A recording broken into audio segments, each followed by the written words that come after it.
Hello and welcome to Offramp Politics. I am your host, Thomas Jason Anderson. Thank you for joining me. I really appreciate it. This is our first episode. I'm going live. I'm not even going to do a recorded thing. I'm just going to go live on this. And so, before I get into who I am and my past and why I'm doing this show, let's talk about the show itself and the purpose. So, Offramp Politics is really simple. It's really simple.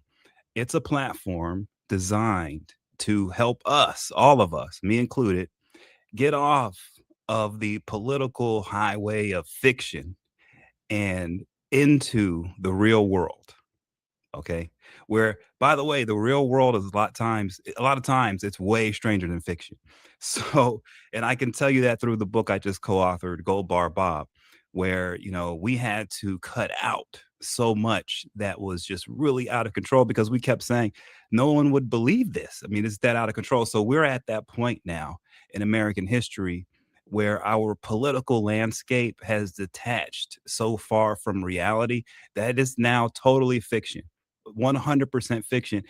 And that's a highway we need to get off of because we can't keep going through this fictionalized world that we're forced to have to live through with the media and social media platforms and the government and Congress. They're forcing us to live through this fake reality, this political, theater that they've created. And so off ramp politics is to get us off of that. So look, everyone wants to be on the highway, and I got to tell you, here down here in Miami, which is where this show is being broadcast from, down here in Miami, we might have one of the worst traffic situations in the country. Seriously, it's called the Golden Glades Interchange, and anyone who's been down here knows it doesn't matter, even if you're traveling on a Sunday, you are going to hit major traffic at the Golden Glades interchange. And it's one of the most ridiculous setups I've ever seen in my life. And I've watched it now. It's been in place now since I've been a kid. Okay. And what you have is a situation where you have I 95, which was one of the most busiest, biggest highways in all of America. What you have is an entrance ramp where the Florida Turnpike, which is one of the biggest roads in Florida, and something called the Palmetto Expressway, both come on to I 95, and there's only one lane. One lane. And so everybody hits that bottleneck, and it's a nightmare. And so everyone, when they hit it, it's like we need an off ramp. And what they do is they take an off ramp for something called Seventh Avenue. And Seventh Avenue was always our go to. You get on that and you get off into the real neighborhoods of Miami and you get back on 95 once you get past the traffic jam of Golden Glades. Well, we're in a traffic jam right now, and it's a fictionalized traffic jam. We're being force fed this fictionalized story of what's going on in Washington, D.C., and it's not real. And so come with me. Let's take this off ramp off of the fiction world and let's get into the real world. And how do we do that? So that sort of gets into who I am and what I've been doing over the last almost 2 decades. For almost 2 decades now, I've been a government watchdog out of Washington, D.C. mostly, but I've worked here in Florida and I've done work all over the country. And in doing that work, I came across some really good people, some really great reporters. I work with all the major newspapers, really great editors, really great publications. But I got to see in real time, since going back to 2008 until present time, I got to see things happen in the media space that are very disturbing. And the things that happened have led us to this place we're at now. And so I feel that it's almost mandatory for me at this point to build this platform and to share with everybody some of the reality of what's going on, because that's the beginning of getting back to where we need to be is tasting some reality, not this fiction we keep getting fed. So with that in mind, there's a real name for all of this that we're living through in all of our democracies, not just the United States. There are many democracies having problems around the world. Um, but there's a name for it. And some people say it's communism, or in America, it's Antifa, or it's the Democrats, or some people say it's free market capitalism that is creating all of the dysfunction and all of the strife and issues that we're going through, all of the gridlock that we're going through politically. We're watching our democracy collapse. We're watching our republic fall apart. and everyone's pointing to different places as the cause. The woke mind virus. These are all symptoms. The true root cause to all of this, all of it, is something called corruption. That's the system we're living under here in the United States. And that's the system many of us are living under in many democracies across the world. We are living under systems of corruption, not communism, not socialism, not capitalism. This is corruption, is what we're experiencing.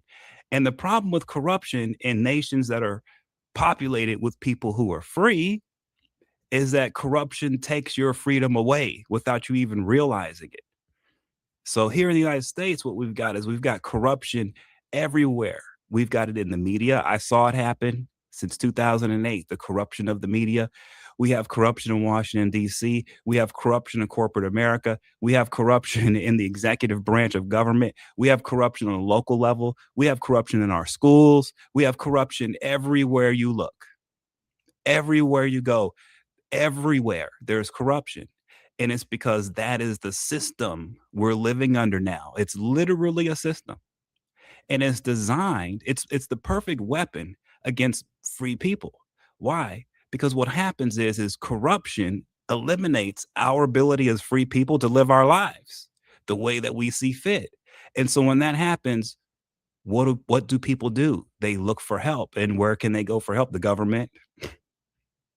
And so the government becomes the recipient of the benefits of a society full of corruption because no one has anywhere else to go to, and no one can operate freely on their own underneath a corrupt system, right? And so what we're seeing is the government is getting bigger and stronger as we the people are getting weaker and weaker.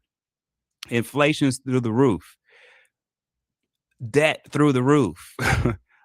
People losing careers, technology is wiping entire sectors of employment away. All of this is happening, and we're all sitting here saying, oh, well, it's communism. People are arguing on all these platforms as to what it is. I'm telling you, it's corruption. When you look and you'll see the two different sides who are arguing now, right now, basically, you've got on the conservative side, you've got a lot of these people who are like white nationalists, KKK, neo-Nazi types, Nick Fuentes types, okay? Their main argument when they talk about black people, for example, and I'm getting into this because this is a part of the theater that is creating the atmosphere for the corruption to tear us all down. Okay. And so the theater that's out there is hey, look at the statistics. If you look at crime statistics, it's mostly black people committing crimes. This is their main talking point, right? But if you look at the crime statistics that they're pointing to, nowhere in those statistics do they say anything about corruption. They don't consider corruption a crime. They don't. And so you have a situation on the right in the conservative movement, okay, where they're all running around with these statistics that black people are committing all the crimes, except one of the statistics they leave out is corruption. There's no statistics for that. There's no statistic for white collar crime because in their minds, that's not crime. In their minds, the only crime that's being committed in America is violent crime on the street, thug crimes. They don't view white collar. They don't view it when someone rips off their entire family, all their cousins, uncles, and neighborhoods for all their investment cash. That's not a crime in their minds. They don't see that as criminal activity, right? And so that's why this is fiction coming from the right.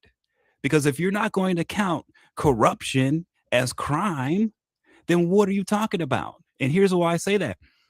Corruption is the root of the crime that you see on the violent side. Corruption spawns violent crime. So if you want to end violent crime, you need to end white collar crime. You have to end corruption. Like they say, crap rolls downhill. Yeah. If at the bottom of the hill there's a bunch of crap down there, it came from someplace. It didn't just pop up out of nowhere. It came from up top. And that's the corruption. Those are the crimes that these guys on the right don't count as crimes. They don't think it's a crime, but they're the worst crimes ever. Why? Because corruption doesn't just hurt one victim, it hurts many victims. It can hurt entire nations. That's the problem with corruption. And if you look at the right on the conservative side, they don't even recognize it as criminal. So that's why we're here with off-ramp politics is to bring some reality to the situation so that we can have a better understanding of what's going on here instead of constantly being stuck in the parking lot of the political highway we have right now. Okay, we're jammed on that. And so with that in mind, let's go a little step further. Let me give you an example. Another example of how you have a fictional story on one side, but then there's a reality to this story, and it's very interesting. So you've got this whole issue going on with Candace Owens and Turning Point USA, and there's this fight between now it's a battle between her and Charlie Kirk's wife, the fallen and dead Charlie Kirk's wife, Erica Kirk, right? And so they're supposed to be meeting one on one now. But the big question is what is this fight all about? Now, Candace Owens is now. We'll get into the theater. So the theater part here is this. For anyone who does not know, so the head of Turning Point USA, a man named Charlie Kirk, was assassinated. People probably saw this, right?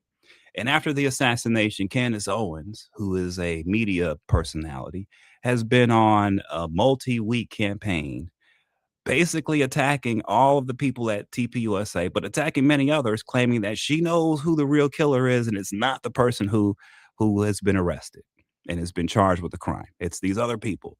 It's even people within Turning Point USA who killed them. And so that's gotten to this point where her and her audience have caused such a problem out there in the world that now Erica Kirk has to respond, and it's led to her having to have a private meeting with Candace Owens to try to air this out and fix the situation, which of course Candace is going to use to make the situation worse.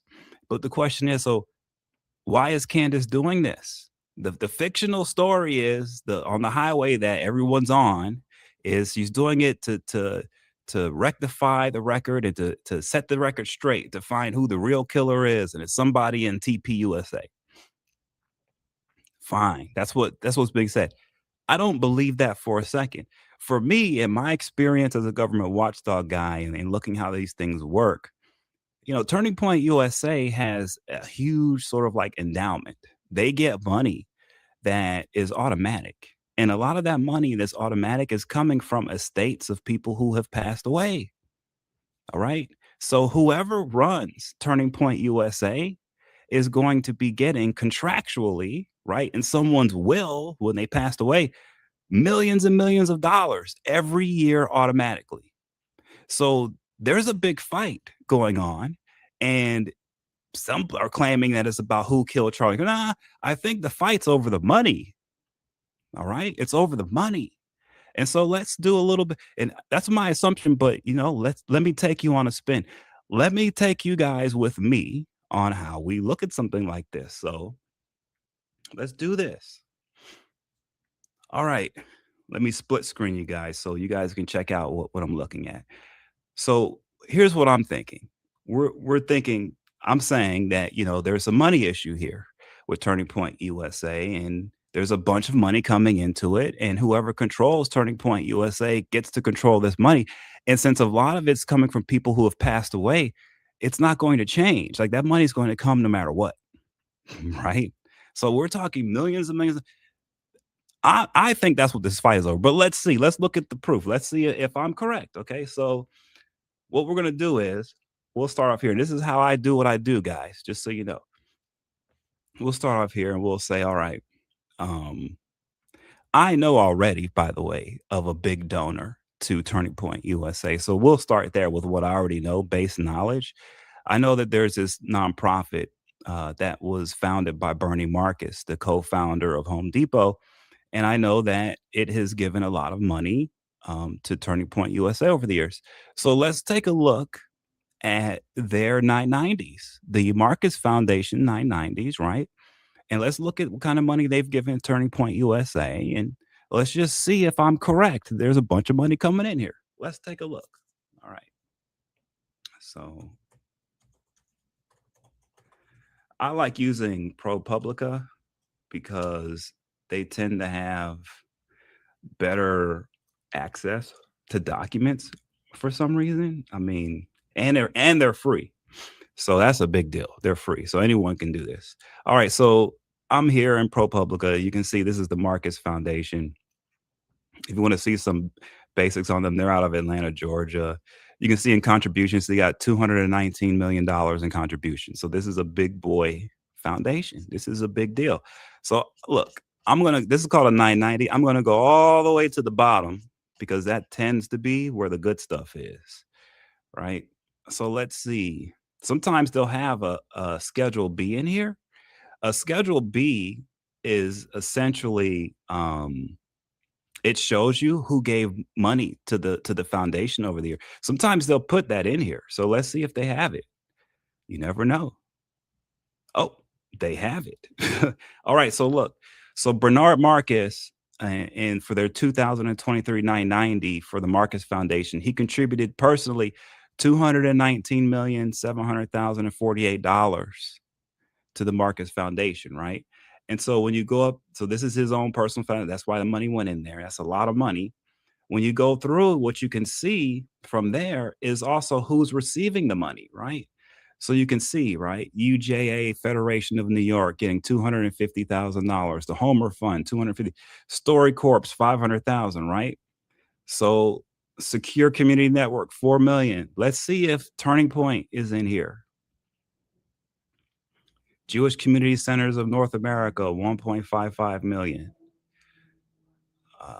Let's see. Hillel Foundation for Jewish Campus, 9.15 million.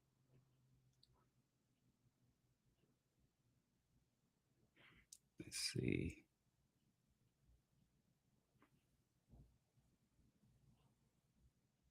Weber School, University of Southern California, Turning Point USA. Look. So $2.5 million. So $2.5 million is going to TPU. And this is their 2023 990. We don't know how much more money they're getting because they could be getting more. Why? Because Bernie Marcus passed away in November of last year. All right. And when he passed away, he left a will. And in that will, money is going to go to different places. Most likely, Turning Point USA is one of these places. And if they're getting 2.5 million when he was still alive, maybe they're getting a lot more now. Maybe an endowment was set up for them for something like $100 million.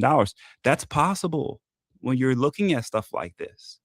So we don't know exactly what type of situation there is between the Marcus Foundation and Turning Point USA, but there are other foundations like this that have hundreds of millions of dollars in them that support Turning Point USA, and they support them through these special financial arrangements where Turning Point USA is going to get this money regardless over the next 10, 20 years, no matter what happens. So whoever runs it gets this money. That's what I think this fight is about. As a matter of fact, that might even be why Charlie Kirk was assassinated, if you think about it, right? He was he was sitting on top of a treasure chest, and this money coming in was coming in almost automatically through these estate transactions. And so, was this a situation where somebody knocked him off for cash? I don't know.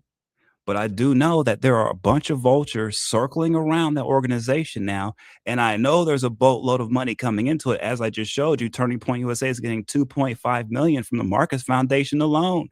What other foundations are they getting this money from? And like I said, this is coming in automatically no matter who runs it.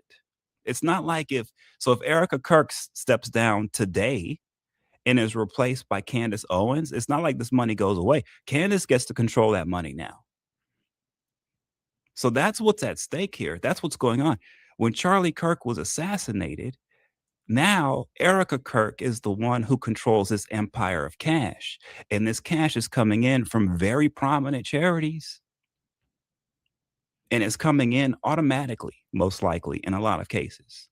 So it's almost like a money printing machine, Turning Point USA. Whoever can control it controls the cash. They control the money printing machine, a big one at that, right? It's a big deal. So that's what I think the fight's over. So here, once again, off ramp politics. The story right now is who really murdered Charlie. Nah, I'm look. Let's follow the money. Okay, so because money is reality, let's get off the highway of fiction and storybook time, and let's talk about the real dollars. Let's talk about the tens of millions of dollars that Turning Point USA controls and how people are desperate for cash. People like Candace Owens could be desperate for cash. Why? She's facing a lawsuit from the president of France and his wife. And from the looks of it, boy, she looks really guilty. It looks bad for her. So she, in lawyer fees alone, she's got millions of dollars she has to pay. In lawyer fees alone. So does someone need money in this situation? Yeah, Candace does. Do they need money that comes in no matter what she does or what she says? Yes. That's what Turning Point can do for someone like a Candace Owens.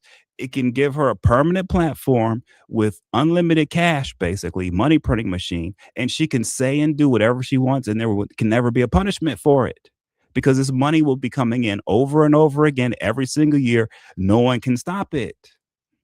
So that's how I view this situation. Maybe I'm wrong, but I'm telling you, more than likely, it's the money. So that's enough on that one. But let's go, since we're doing some tradecraft stuff. Um, why don't we, since we're doing some tradecraft stuff, why don't I just continue on along these lines? So I've got I've got a dart here. All right. And what I'm going to do is I'm going to take this dart and I'm going to throw it against this map. And wherever it hits, I'm going to dig in. I'm going to find the House of Representative member who represents that area where this dart lands. And in the next 15 minutes, we're going to break it down and I'm going to show you guys, like, in 15 minutes who this member of Congress is. And why is this important? Because look, in a society, in a representative republic democracy like we have, where the people are represented in government by elected officials that they choose on a local level, right? So the House of Representatives is a very important position. It's a position of the people.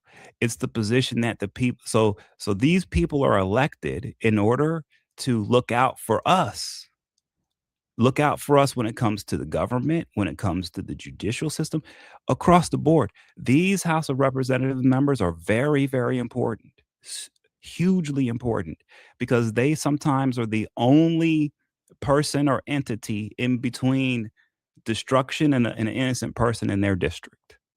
Okay. And so when you think about our system, you have to look at the House of Representatives position as the position that we put our best and brightest in and for as a community. So if you look at any community around America, wherever this dart lands, whoever is the member of the House representing that area, that person should be the most trustworthy person, the most truth telling person, the most honest person, the most hardworking person. Now, they don't have to be a specialist, an engineer or anything, but they have to be someone the community can rely upon, someone who will speak truth to power, and someone who will be honest and not take bribes and cut corners. That's who these people should be. They should be the best of the best coming from our communities. And with that said, we'll talk about this later, but I think we don't have enough of them. We're undermanned. We need more representation. I think we need twice as many members of the House of Representatives, if you ask me, because they're the guys who have to deal with this government. Who this government's expanding every day. The executive branch. It's the legislative branch that's a check on those guys. Okay, that's the check, and we don't have enough of them to check them. We need more. But with that in mind, let's check out who the best of the best are. I'll do this every show, and we're going to do this live. So you can see I'm just pulling it up. I'm not even going to know who these people are half the time, but we'll find out. So here we go. Let me back up a little, give me myself some space so I can really aim it here. Okay, let's see. Okay, I hit Oklahoma, and it looks like I hit. Whoosh,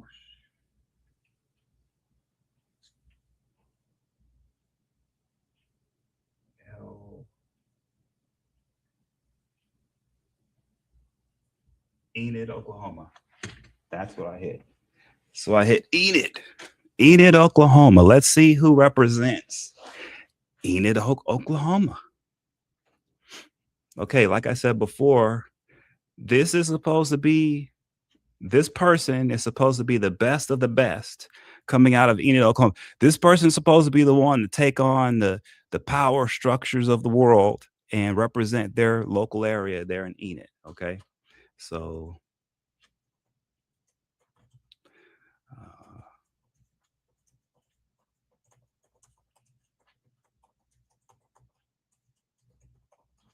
let's see who represents it. So it looks like it's according to AI, it's the third congressional district. Frank Lucas is a Republican. Uh, so let's take a look. Frank Lucas, Republican out of Enid, Oklahoma. So where do we start on that? I don't know who Frank Lucas is. Many of you don't know either. So I'm just going to start off from scratch on this, okay, and see where it takes us. So the first thing I want to do, if I'm looking at someone, I have 15 minutes to check them out and see where I can see if there's any possible corruption or an issue. I'm going to start off with the money. So let's start off with the Federal Elections Commission. Let's see what we can find, right? So what I'll do is I'll look for candidates, right? There's other ways to do this, right? You can so I got him here, Frank Lucas in the house. You can do this many ways. I'm not going to dig into all of his filings because I don't have to. This is just a 15-minute thing. But as you can see, he's raising what almost $400,000 this year.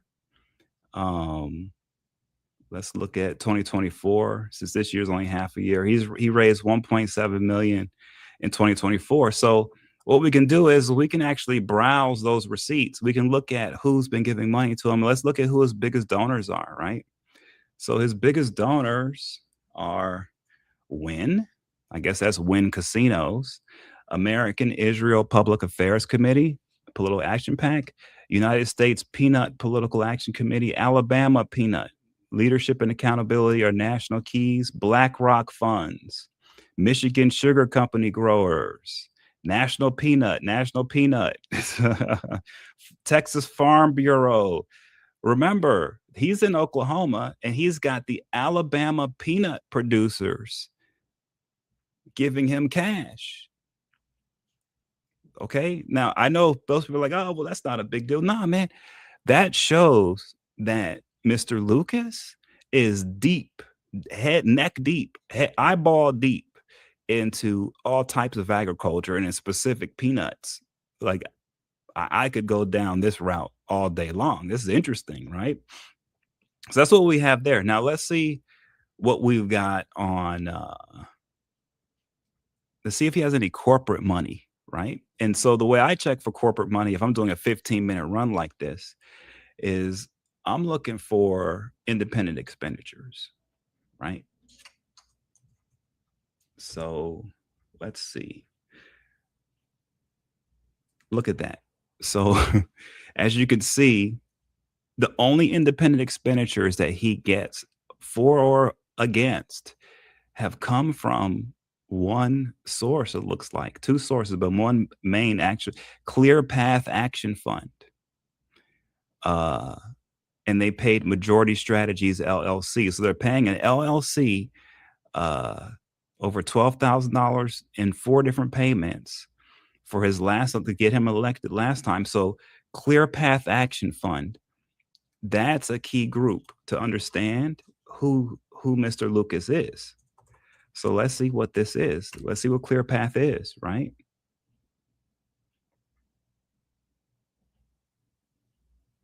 Okay, so Clear Path Action Fund helps elect GOP clean energy leaders. Okay. So what is That's interesting. So here's the deal. Look at all these guys. So from the if you want to know from the political perspective, people conservatives will go, "Oh man, these are the rhino guys," right? So he's being supported by this clean energy thing. Why is that? I can tell you why that is. Because what's happening in Oklahoma and the Midwest and in the upper Midwest and stuff, there are a bunch of wind projects going on. And this wind energy has to go somewhere to a consumer to purchase. And they're having a hard time getting wind energy to go from Oklahoma to the East Coast to Maryland because it has to cut through all of these different states. And so what they're doing is this Clear Path Action Fund, it's getting with a bunch of members of Congress all over the country trying to get them to pressure their individual members in states, legislatures, and governors to allow these high voltage transmission lines and other things to go from the upper Midwest and the Midwest to get to collect electricity there and carry it across to the East Coast. But to do that, they're gonna have to run transit lines through Texas, Louisiana, Mississippi, and these are all states that are politically very toxic. And so trying to run a transmission line through those states where you've got toxic a toxic political it becomes very hard. So Clear Path Action Fund is trying to sort of plow through that, and Frank Lucas is one of their guys, right? And so that's interesting. What that means is that Mr. Lucas is to me, just looking at this so far, he's a guy that is very much in line with the traditional Republican Party, with traditional politics in Washington D.C. He's the kind of guy, to me, it looks like that he would actually negotiate on some stuff, that he could actually be a swing vote and probably and maybe even an important guy in a lot of instances. So, you know, in the just looking at that money alone, I'm saying, whoa, now let's I think it seems like he might be kind of a good guy. I don't know. That's where we're at now, but let's look at his financial disclosures. That says a lot too. Okay. So let's see.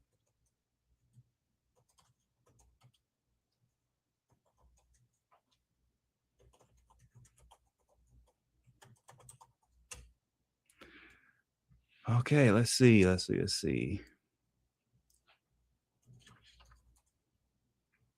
This is available to anybody to look at. When you look at these, this is the clerk of the House of Representatives. So when you're looking down here, you can see, filing year. Um, I just go down to, I just start at the top. So here's his filing, it looks like. Here we go. So let me widen this out a little. Here we go. He's got 103 acres in mineral rights, oil and gas royalties. He's got 117 acres of mineral. He's got 160 acres of farmland. Oh man. Okay, look at all this land and mineral rights. Very interesting. So here's a man who's got oil rights, mineral rights all over the place in the Midwest. And at the same time, he's getting supported by the clean energy guys, right? So this guy, he might be a key person when it comes to some of the grid and energy issues we have in the United States, actually. He might be one of the key people they're going to have to plug into. He seems to be like a very wealthy man, too. Um, I'm just looking at this, I mean, yeah.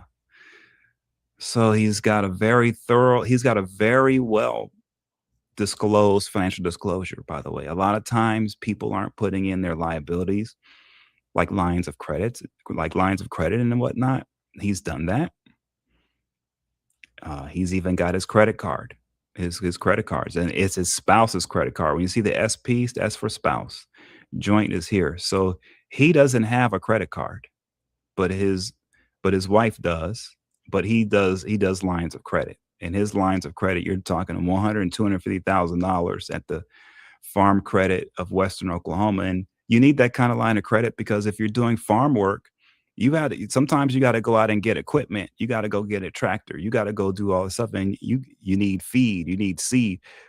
It costs a lot, and people aren't trying to dip into their bank account. So yeah, that's why he's got these lines of credit, and so these lines of credit look much like what a farmer would have actually.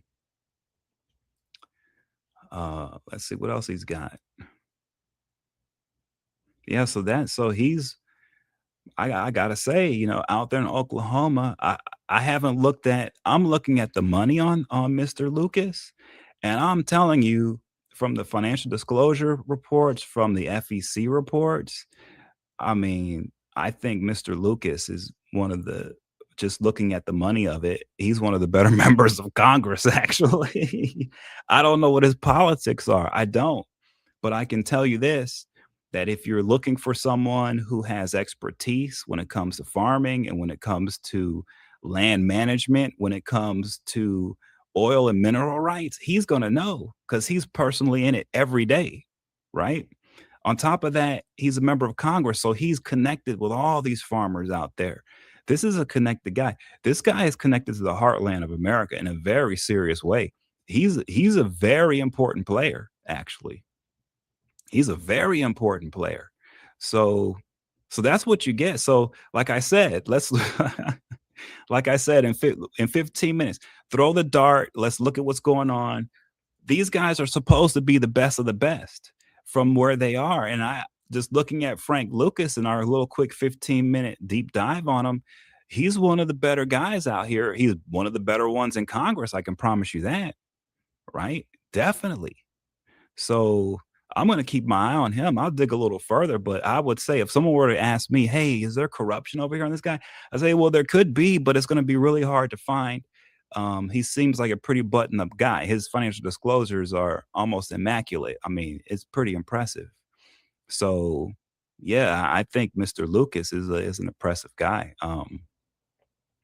And that's saying a lot because we don't run into that too much these days, right? And so that's what we need more of are guys like him. Okay. Imperative we get more of that. So so that's a rundown. That's sort of how it looks, right? When I'm going into these things. I can do a much longer one, but that's my quick 15-minute one just to see really fast if there's something to look at. Right, and I would say on Mr. Lucas, I'd put him at the back of my pile of people to look at. Like, he would not be one of the first guys I would be looking at. He's one of the better ones, and I haven't even looked at the news coverage of him. I could be wrong. Maybe I'm wrong. Maybe someone can dig up something out there right now and say, "Oh, no, he's a bad guy." Fine. He's totally crook. He got busted doing something. Okay, maybe, but I don't think so. I'm not even gonna check it. I'll check it after the show. Maybe I'll feel foolish, but I don't think so. From my experience, I think this guy, he's pretty he's in there. He's doing good for himself. He's a good example for what other members of Congress need to have when it comes to financial disclosures. He's also a great example when it comes to his FEC stuff. Like his donor base is an interesting donor base and is a very specific donor base that fits like who he is personally and the area he lives in Oklahoma. So Mr. Frank Congressman Frank Lucas, hey man, good job. So, and that's what's good about doing this. This is what I like doing. This is why I just want to throw the dart because I want us to have a full picture. I'm not saying when I say off ramp away from the corruption, I'm not saying everybody's corrupt. Not everyone's corrupt. Okay. Um, but what I am saying is corruption has seeped into all of our institutions. It has it has defiled us as a nation. Okay. And you can see it in sports. There's corruption in sports. There's, like I said earlier, there's the corruption in the media. That is the name. If anyone's wondering what's causing the inflation, what's causing the political strife, what's causing the anger, it's the corruption, guys. It's the corruption. And so I'll finish off this live and finish off this first episode by saying, like I said, I've been at this for almost 20 years. Um, a lot of the blueprint for modern day corruption can be found in the book I co-authored, Gold Bar Bob, with the great Isabel Vincent. Um, that the book lays out in real it lays out the real life story of a very political life in Senator Bob Menendez, right? We cut through the fictional story that was out there surrounding him and surrounding most of these politicians in the United States and other countries around the world. We got rid of the fluff, okay, and we stuck to the facts, and we did it in a way that is not partisan. We didn't take shots at the Democrats or anything like that. We didn't say the Republicans or Trump is the best. That's not, no. This is a very factual book. We're trying we I tried to write with as much love and respect as I could to the senator, to provide him that, to give him and his legacy a fair and good review and writing. So I think we accomplished that, and I'm very proud of that work. And so this is just an extension of it, off-road politics. And I'm pretty much sure I've solidified myself in this world of government watchdog stuff now, and this is my lane, and it's an off ramp. My lane is the off ramp. People talk about different lanes. Their lane is the lane where you talk sports and politics, or their lane is the lane where they talk about the truth and the total authenticity or whatever it is. Well, my lane is the off ramp. It's the ramp that takes us out of this fictional world we're stuck in and brings us into the real world, which sometimes is not such a happy place to be. It's rough here in the real world, man. It's tough. And like Gold Bar Bob, the book I co-authored, the real world is a lot crazier than fiction. And so we have to start understanding, all of us, that the fictional stories we're being told on the political side of what's happening, these fictional stories that are being weaved through the media and all these different social media platforms, this is fiction. And the fiction has created the worst traffic jam we've ever seen before. It's time to get on the off ramp. It's time to get onto the off ramp and off of the highway of fiction and into the roads, the streets and the roads and the back roads of the real world, because that's where we need to be. That's where we need to be putting our attention and our energy, not in these fake things that are going on right now. So, with that said, thank you so much for joining me on my first episode here. I really appreciate it. I'm going to be doing way more of these. Man, this was fun. I'm glad when I threw the dart, it actually stayed in, because I practiced it, and a couple times, man, the dart did not stay in. So it's been embarrassing, but I did it. So with that said, guys, thank you so much. Have a great day. Have a happy holiday. If I don't see you again, take care.